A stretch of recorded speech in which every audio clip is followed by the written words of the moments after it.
Kasus viral rahim copot yang sebelumnya memicu kehebohan kini kembali menyeret nama Dr. Gia Pratama. Setelah ceritanya muncul di podcast Raditya Dika dan memancing reaksi keras dari sejumlah dokter. Perdebatan makin memanas ketika sebagian dokter menegaskan hal itu tidak mungkin terjadi. Sementara lainnya menyebut kasus tersebut sebagai kondisi medis yang dikenal.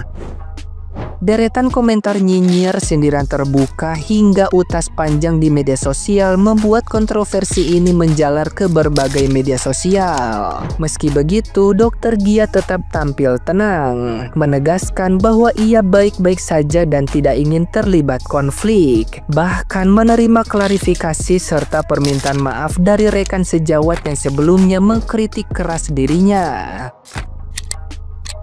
Kisah ini menjadi semakin ramai ketika publik ikut menyoroti cara para dokter saling menyerang di ruang terbuka, termasuk munculnya warga yang mengaku tidak ingin lagi memeriksa diri ke dokter tertentu setelah melihat gaya komunikasinya.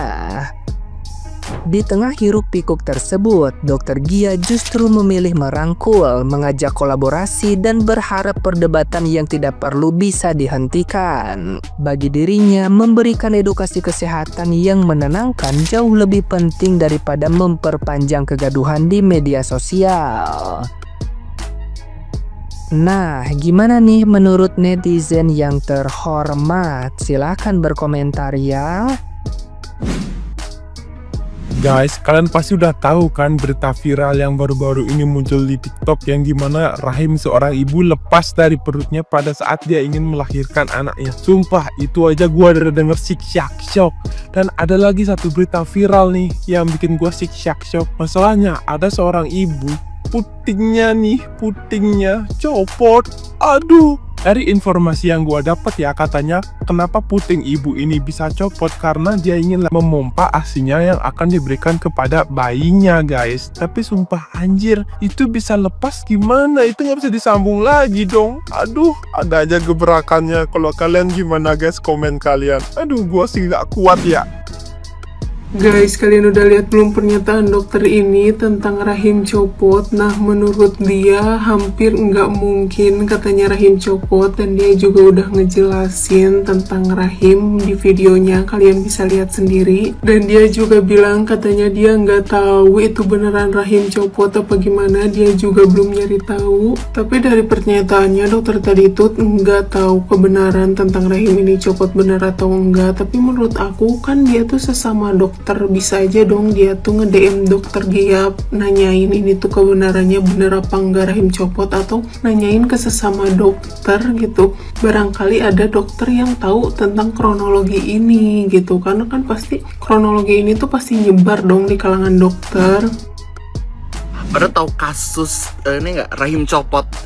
Ternyata kebagi dua tuh, ada yang kontra, ada yang percaya, sama ada yang enggak. Jujur gue sebagai orang awam jadi bingung nih, ada perdebatan kayak gini tuh gue harus percaya sama siapa. Salah satunya dokter yang bisa gue percaya cuma dokter Cinta Dewi kalau kayak gini kasusnya, bener nggak? Tapi ternyata dokter yang nanganin si rahim copot itu speak up, dan plot twistnya adalah ternyata dokter yang nanganin itu adalah kakaknya Lizzy Para yang punya brand BLP. Intinya apa? Kata gue mah gak akan ada perdebatan gini kalau misalnya lo diskusi. Lo pada ini kan orang-orang pinter ya. Maksud gue kayak harusnya aus ilmu gitu. Kalau di teorinya nggak mungkin. Tapi ternyata ada yang cerita lewat pengalaman dan ternyata ada. Nanya enggak sih? Maksud gue kayak, emang iya dok? Boleh tahu nggak? Itu gimana ya? Ada buktinya nggak? Ya gak sih? Selesai kalau perdebatan ini tuh selesai kalau lu nanya. Ini apa? Semua akan rusak kalau misalnya komunikasi lu jelek. Karena maksud gue banyak tahu kejadian-kejadian yang emang di luar dari teori, yang cuman ada ketika lewat pengalaman. Nah, kita membahas tentang rahim yang copot itu. Sebenarnya aku bukan mau membahas tentang cerita rahim copot itu sih. Aku mau membahas tentang tanggapan dokter-dokter lain terhadap cerita dokter Gia. Sebenarnya dalam bidang kesehatan, kalau mau mengoreksi seseorang itu ada namanya etika. Etika mengoreksi sejawat tenaga kesehatan atau nakes berlandasan prinsip saling menghormati, tidak merendahkan, menjaga nama baik profesi, dilakukan secara pribadi dan konstruktif, bukan di depan publik. Fokus pada keselamatan pasien serta mengutamakan kolaborasi dan peningkatan kompetensi bersama dengan merujuk pada kode etik profesi masing-masing, bukan untuk mencari-cari kesalahan, melainkan untuk memastikan kualitas pelayanan. Cara mengoreksi sejawat secara etis. Yang pertama, lakukan secara pribadi. Yang kedua, gunakan bahasa yang sopan dan menghormati. Yang ketiga, sampaikan fakta dan data. Yang keempat, tawarkan solusi dan bantuan. Yang kelima, tingkatkan kompetensi bersama. Yang keenam, pahami batasan. Yang harus dihindari, merendahkan sejawat, mencampuri urusan pribadi, mengambil pasien sejawat tanpa persetujuan. Sebenarnya menurut aku dari cerita dokter Gia itu harmless. Itu cerita menurut pengalaman dia, apa yang dia alami. Terus datang dokter-dokter yang lain nge-stage bilang kalau ceritanya itu agak meragukan. Kalau menurut dokter-dokter yang lain cerita dokter Gia itu agak meragukan, langsung hubungi aja beliau, tanyakan memang kayak gitu nggak? Jangan terakhirnya itu muncul di sosial media bilang, oh menurut teori kayak gini, menurut teori kayak gini. Ya tanyakan aja langsung, kan dokter Gia mengalami secara praktik. Ya aku pelajari secara etika kayak gitu ya. Kalau memang ada yang salah mohon dikoreksi. Dokter Gia Pratama tanggung jawab nih gara-gara podcast dokter tentang rahim copot yang viral. Kondisi bidan se-Indonesia ini jadi siaga satu. Ibu-ibunya semua pada meresahkan. Kemarin saya ada pasien cuman dateng mau dicek ada enggak rahimnya. Katanya dia habis keguguran 2 bulan yang lalu. Keluar api segede piring, kemudian dia kubur. Dia baru kepikiran takutnya itu rahim yang keluar. Saya bilang, Bu, kalau itu rahim ibu keluar 2 bulan lalu, impossible ibu ada di sini sekarang ya. Tapi tetap saya cek, Bu, aman, rahim ibu ada. Dan untuk ibu-ibu, tenangkan diri kalian. Rahim itu kuat, tidak akan copot semudah itu. Apalagi karena proses persalinan. Apalagi kalau proses persalinannya di bidan. Bidan itu ada ilmunya. Setelah bayi lahir, kita suntikan obat untuk merangsang pelepasan plasenta atau ari-ari dari rahim. Yang kedua, setelah tanda-tanda plasenta itu lepas dari rahim, baru kita regangkan tali pusat dan kita tahan rahim secara dorsokranial biar ari-arinya keluar, rahimnya tetap berada di posisinya. Yang ketiga, jika tidak ada tanda pelepasan plasenta, tidak kita keluarkan secara paksa, tapi kita suntikan lagi obat yang kedua. Jika masih belum ada tanda lagi, berarti plasentanya lengket. Baru itu kita rujuk ke rumah sakit untuk dikuret. Gitu ya Bu. Jadi tidak mungkin itu ari-ari lahir serahim-rahimnya, kecuali dilakukan secara paksa. Kalau di bidan, insya Allah tidak. Kita melakukannya dengan sangat lembut. Oke, nggak perlu takut. Dokter Gia, ayo tanggung jawab. Gen Z takut banget sama rahim copot. Oke, sebagai salah satu tokoh Gen Z ya, saya akan memberikan video edukasi untuk Gen Z tentang rahim copot ini.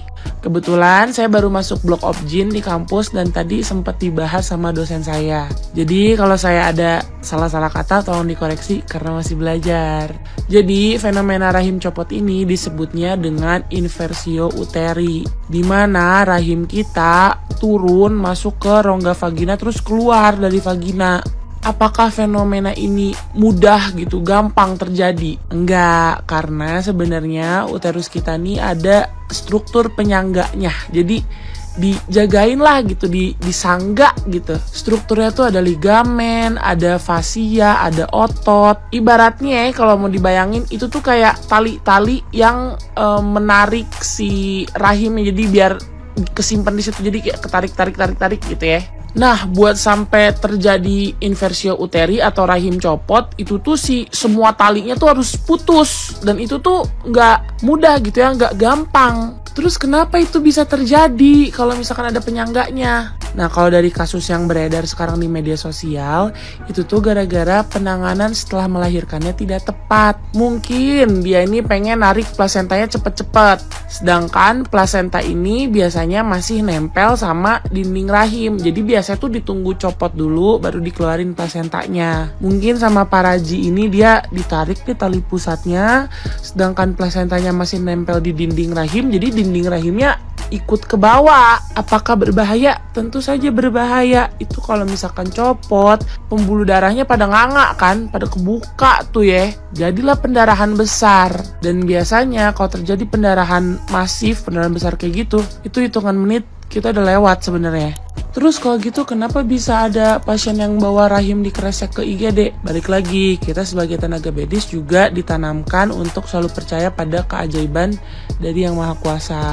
Tapi kalau secara logically itu biasanya hitungan menit udah lewat, kita nggak akan sanggup kayaknya untuk datang ke IGD. Terus gimana Bung biar kagak kayak begitu, biar kagak terjadi? Ya jawabannya datang ke tenaga kesehatan atau fasilitas kesehatan yang tepat. Jangan sembarangan ya, jadi dipikirin dulu sebelum mau punya anak, sebelum mau mengandung, apakah kita tahu tuh urutannya harus kemana gitu ya. Jadi yang bener-bener aja deh, jangan yang aneh-aneh deh ya. Zaman udah canggih, udah gampang untuk nyari informasi. Sekian, terima kasih.